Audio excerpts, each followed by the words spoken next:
Hello out there folks, my name is Nick and today we're taking a look at the Agents from Sar Shai. That's actually the designer's name and he self-published the game.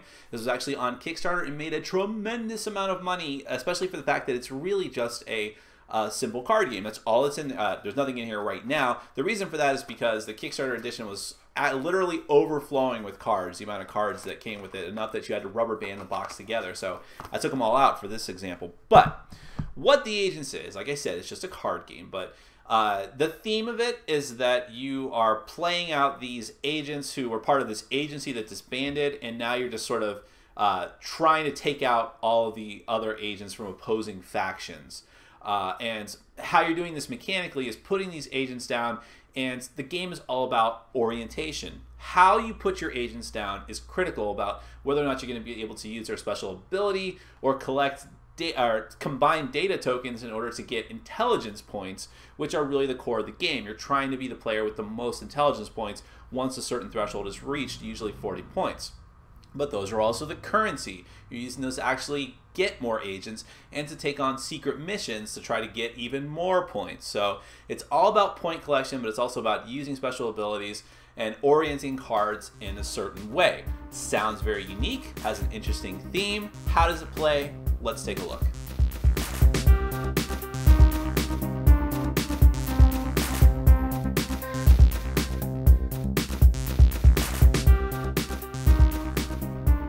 The Agents is a competitive card game for 2 to 5 players. At the beginning of the game, each player is going to get one of these mission cards, which are in a stack out there on the board, and also the other stack of cards are these agent cards. So you'll get 1 mission card and 3 of the agent cards.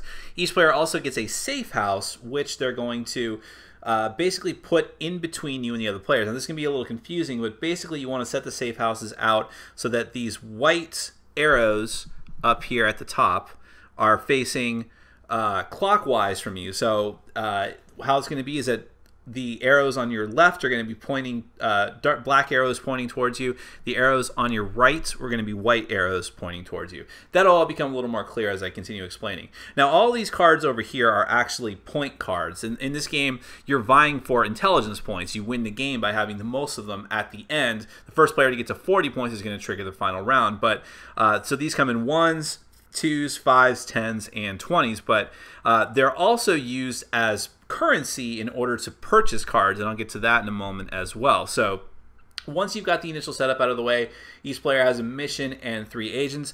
Then we get into turn order. Now turn order is actually, I kind of like this actually.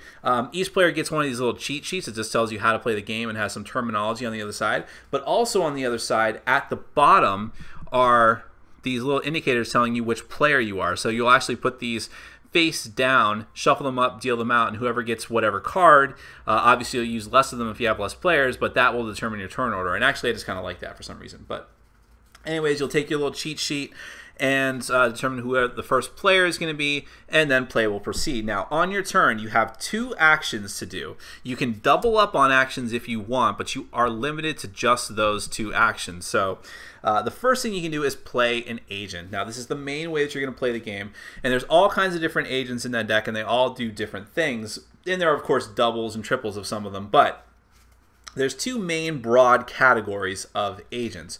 First are just these sort of regular agents which you place out on the board. Now, they're called faction agents, and each of these safe houses and all the agents attached to them are each considered a faction.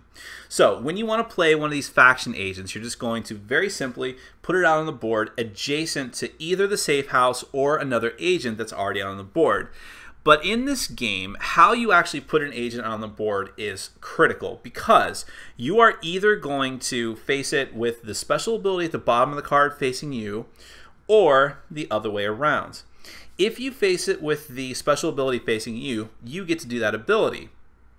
If you face it with the arrows pointing to you, at the end of the turn, you're going to get bonus points. The amount of points you get depend on how these arrows sync up. So if you have 2 halves of an arrow that are the same color synced up, so in other words, you make 1 complete black arrow, or in this case, let's go ahead and put this guy over here, 1 complete white arrow, then at the end of the turn, you're going to get 2 points for every complete solid colored arrow that you have. So in this case, I'd be getting 4 points at the end of the turn.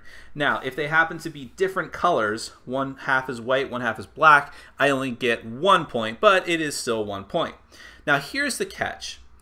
Whatever you choose not to do, the person that's opposite you on that direction, so in this case, if I was this player and then I had the second or third player over here on this side of the table, and this card is facing them, they would get to do whatever I chose not to do. So if I chose to get these data token halves and complete it so that I can get points at the end of the turn, my opponent gets to do whatever this special ability is.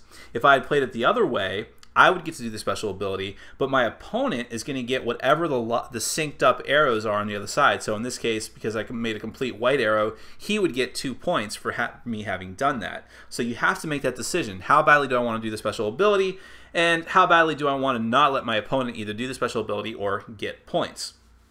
Now, what are these special abilities? Well, here's just a few examples. Now, of the ones that I already put out there, the Extractor gets to extract any agent from this faction to your hand. What extraction means is actually taking an agent that's already out on the board. So I'd put this here, use the ability, and then I would take it, another agent in that faction, any faction of my choice, back to my hands. Now, if I let my opponent do that, he has the opportunity to take one of the agents back as well. In fact, it's not even an opportunity. You must do the ability if it is possible at all to do the ability, either you or your opponent. But if you have multiple choices, you can choose. Now, if I had played this other agent, the Hacker, I can turn any agent in your other faction. So what I would actually be able to do is place this guy down, do the ability. Let's say that this was over here. I wanted to use the ability on a previous turn. Place this guy down, boom. I can turn this other agent around in my faction. And of course, if I had played this in the other direction, my opponent would get to do that with his other faction, which in this case would be the same faction over here. So, another example, the Activist. The Activist gets to move any agent in your other faction. This is physically picking up an agent from your other faction and putting it in the other one, keeping the orientation the same, the direction the same. And that's basically how playing faction agents work. You'll put them down, automatically do the special ability, or one of you will do the special ability. Then at the end of your turn, you'll get points for the data token halves that you're able to put together and complete. Now, there's another type of agent called a free agent. Now, free agents do not have data token halves. That's the first thing you'll notice. These are basically instants that you can play. You'll play a free agent, you'll point it towards another player in the same way that you point and orient the faction agents. And you'll get one half of the card, your opponent that you point it towards will get the other half of the card in whatever orientation you did it. Regardless of how it resolves, once it's resolved, it goes into the discard pile, which in this case is called the retirement pile. So in this case, if I had played the Director facing myself, I would get 4 points, but my opponent would get the special ability, retire a mission of the opposite player, and I haven't really explained missions yet. The Mercenary gives either 3 points or perform a bonus action. Now this also says does not use up an action to play, can be played off turn, so that's an even more powerful ability. But I could choose to get the points or do that ability. And once I do it, it goes to the retirement pile. These will never go inside a faction. Now, playing an agent is just one thing you can do on your turn. Next, you can reactivate a command. So let's say that I had played the Activist on a previous turn, which let me move any agent in your other faction. And so once I immediately played that and used the ability, it's been used. Now, from then on, even in the same turn, as long as that ability is facing me, I can use one of my 2 actions per turn to reactivate that card and do it again. So that can be very powerful if you play it right. But I wouldn't be able to do that if I had the action facing away from me. Another action I can do is buy an agent or a mission. Now, I'd said at the beginning that these are intelligence points, which are victory points for you actually winning the game, but are also currency. So let's assume that you already have some intelligence points from a previous turn. You would be able to spend them to buy an agent or a mission off the top of their respective decks. And remember that you can double up on any of these actions, so you could even do that twice if you wanted to. An agent card will cost you 1 intelligence points. A mission card will cost you 3 intelligence points. Now, let's go ahead and talk about those missions before I get to the last action you could potentially do on your turn.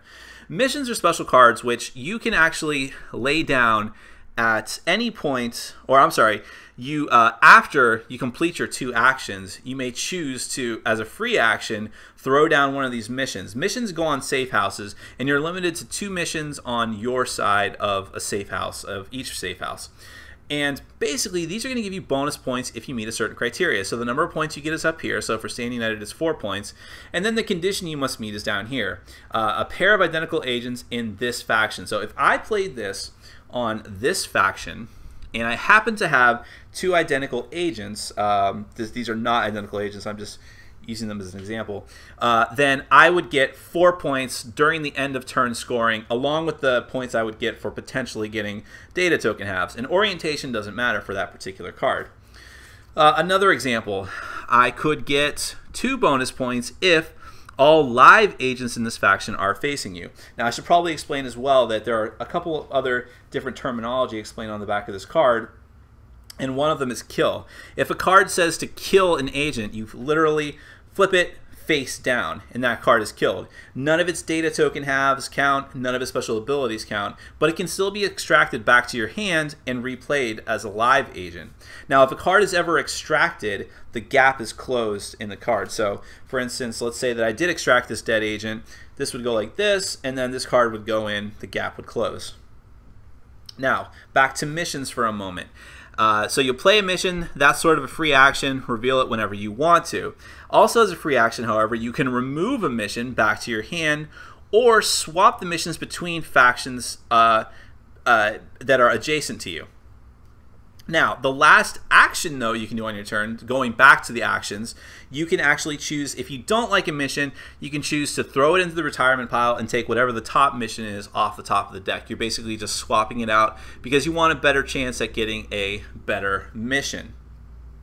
So, the game is basically going to continue like this. You're going to keep playing agents on your turn, trying to either match up data token halves to get more and more intelligence points to win the game or to buy more cards, or you're going to play missions and try to meet your mission criteria, and all the while your opponents are going to be playing special abilities and cards to try and foil you from doing that, while you're also using special abilities to keep them from winning as well by moving agents around, moving missions around, and so on and so forth. When someone gets to 40 intelligence points, then you finish out that round, and whoever has the most at that point is the winner. That's the agents. Now, just as an addendum to the regular overview, I should mention that the Kickstarter edition of the game comes with a lot of different expansion packs that add extra cards to the game, and I think these will eventually be available at retail as well. So let's just go through a few of these. One is a stack of commander cards. Now, every player is going to start with one of these commander cards, and they'll all give you special abilities that the other players don't have. So Commander Peak gets, when buying an agent or mission, you may look at the top 3 cards of the deck, pick up one of your choice, and reshuffle. Commander Worth, you start the game with 3 IPs, +1 mission, and +2 agents. Commander Metal, 1 extra action per turn as long as you have 20 or fewer IPs.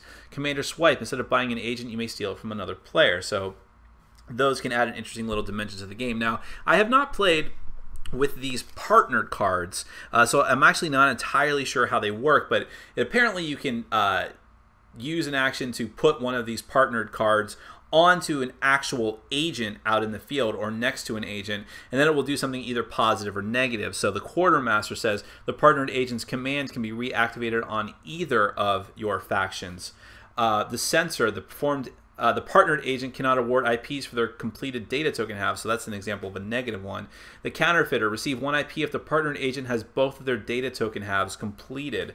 The Case Officer, receive 2 IPs if the partnered agent is adjacent to an agent with the same ability, and so on. And actually there's 2 extra free agents, which, in addition to giving you the normal amount of having the normal capability of getting points, the ability is to steal an assigned partner agent of the opposite player to your hand. So that can be an interesting thing to add to the game. There are these mission critical missions, which basically just get shuffled into the mission deck, but they're just new and a bit unusual missions. So Clandestine, if this is your last turn of the game, gets 6 points. That's very specific. Casualties count. There are dead agents in both your factions. Witness. Every time a command is reactivated in either of your factions, even off turn. Now, there are these special agents, the special ops agents, I suppose. who are basically just new and unique agents. So you have the Rogue free agent. You get the points here, or receive the IPs for all of your assigned missions except fulfilled ones.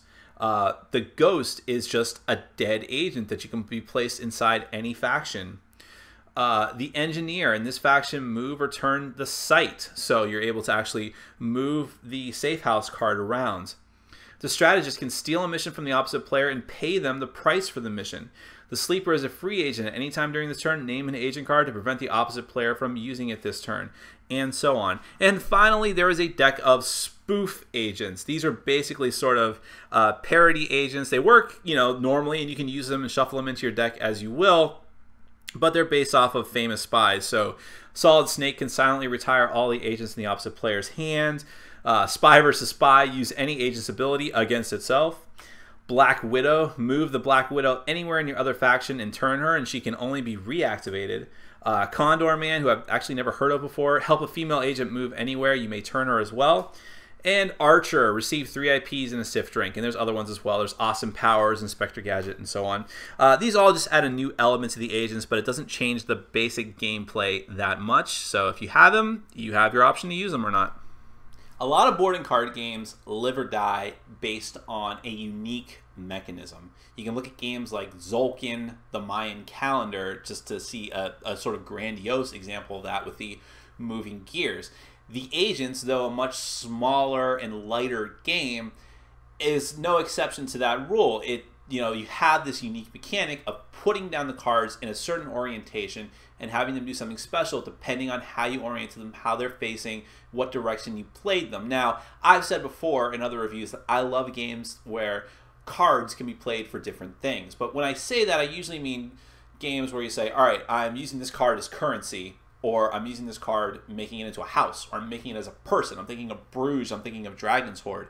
I haven't reviewed Bruges yet, but the thing is, this game is different because it's not just playing a card as something. You're putting the card out, and how it's actually facing, how it's situated on the board is getting that special ability. And this can constantly be in flux. Agents can be killed, which mechanically is just turning them upside down, but then they can be extracted, which closes gaps, which changes the state of the game. They can be moved around the different factions, which might change how your missions interact. How an agent in place is so critical. That is the entire mechanism of the game, constantly changing, constantly shifting around, and that is just a very, very interesting and fascinating thing to me, and it really makes this game fun for me. I don't think this is a fantastic game, but I think that for what it is, it works, and it works well. Component-wise, I am not a fan of the quality of the components. I don't like this overly small box. I understand that most of the reason why the stuff doesn't fit in there is for the extras, but I think they could have made a little bit of a bigger box to give you some breathing room in there. This just looks awful on my shelf, having to rubber band the box together, basically like this, and have it hanging on my shelf. That can be a small complaint, but really, for the amount of money this Kickstarter made, they didn't have to cheap out on the box like that. The cards are also cheap. They're like plastic cards that slide around a lot. We've had a couple of different incidents over 5 different plays where trying to hand someone a pile of cards and they just go whoop and fly all over the place. And there's some sort of weird way that they were cut where they have little where they were punched out of the plastic, the little frayed edges are still on the 4 sides of the card, which just makes them hard to touch. And I mean, again, these seem like minor things, but I'm talking about the component quality, and it's just not that great. I'm not a fan of the artwork either. Other people I've played with did like it, but to me it just looks kind of amateurish more than it looks like it's stylish. So take that with a grain of salt. Again, much like with Sentinels of the Multiverse, that's completely subjective and totally up to the viewer. Now, the rule book, by the way, I'm not a fan of the rule book just because you have to go through most of the rule book just to get to the setup, and the setup is not complete. Just to get up through the setup, you have to refer back to other stuff. I'm a big fan of rule books that have the setup and then go into breaking down that setup into rules chunks. So it doesn't work well in that regard. It kind of feels like this is definitely one of the first major games that they've done, and they're still new to how a rule book should be laid out for a modern board game. Anyways, the mechanics. Like I said, really love the mechanism of putting down agents. There's a lot of important decision making here. You might really want to play the ability of a card, But if you played agents in a certain way, you might be able to complete a data token have of the same color, and getting points is the whole point of the game, no pun intended. But it's also the currency that you use, so that's another decision that you have to make. Should you try to get as many points as possible just to race to the finish line? But if you do that and you don't stack up on and really take care of setting up missions and agents, someone can just swipe them from you. If you have like in other words, like a very loose foundation of agents out there, it's very easy for someone else to screw you up and throw all of your plans into disarray. So how do you balance that is an important decision. When you play a card, whether it's a free agent or a regular agent, you might really want to complete those data token halves, but giving your opponent that ability can be devastating if they use it in a certain way, and you must use the ability. So unpredictable things can happen if you're not paying attention to what's going on in the two different factions that are adjacent to you. There's a lot of interaction in this game, and there's enough cards in the game too that even if you're playing with the maximum of 4 to 5 players, that players who are not adjacent to you can still have an influence on what you do by playing certain free agents that will move agents around to completely different factions. So that really works too. Missions. The missions can be kind of unbalanced because there's some missions that are very easy to complete, even if they're not worth that many points, but there are missions that are very difficult and only work under certain circumstances, like having 2 of the same agents in the same faction. Not always the best thing, but then again, there are built-in mechanics for taking care of that and mitigating that by being able to swap out missions. But you have to use one of your precious, precious actions to do that. Actions are just so important in this game because it is a race. But that's what I like. I always like games that are not too stressful, but that have that tension and that feel fast, and everything in this game feels fast. Turns are not very long because even though you have a lot of things and decisions to make, it's, you know, it just goes quickly. You know, and you have time to make those important decisions before your turn comes back around. So the game flows very quickly, and I like it in that regard. Again, I think that balance is an issue because some cards are clearly better than others. Some agents are clearly superior to others, especially the free agents. And it's easy for one player to sort of get swamped, especially if it's very easy for players adjacent to you to gang up on you, since those are the players that are most likely going to affect you with the different cards that they play. But the game is fast enough that it doesn't really matter. I mean, you can once you get going, once you know what you're doing, this game can be played in 20 to 25 minutes easily. Your first couple games, especially if you have 4 to 5 players, might be 40 to 45 minutes, but I doubt it. I mean, this is meant to be sort of a fast game. So overall, I think this is good. I don't know if it's somewhere between filler and light game, but that's okay. You know, it's unique enough. The mechanics are unique enough. I really love the whole orientation thing. I wish that the art was better. I wish that the components were better, maybe in a reprint. But I will tell you this, I think it's good. It's going to stay in my collection, and I am eager to see what this designer, Sarshai, can come up with in the future, because he definitely came up with something very creative here, and I like it. So that's the agents from Sarshai. My name is Nick. This has been Board Game Brawl, and I'm reminding you to get out there and game every day and every way. Take care.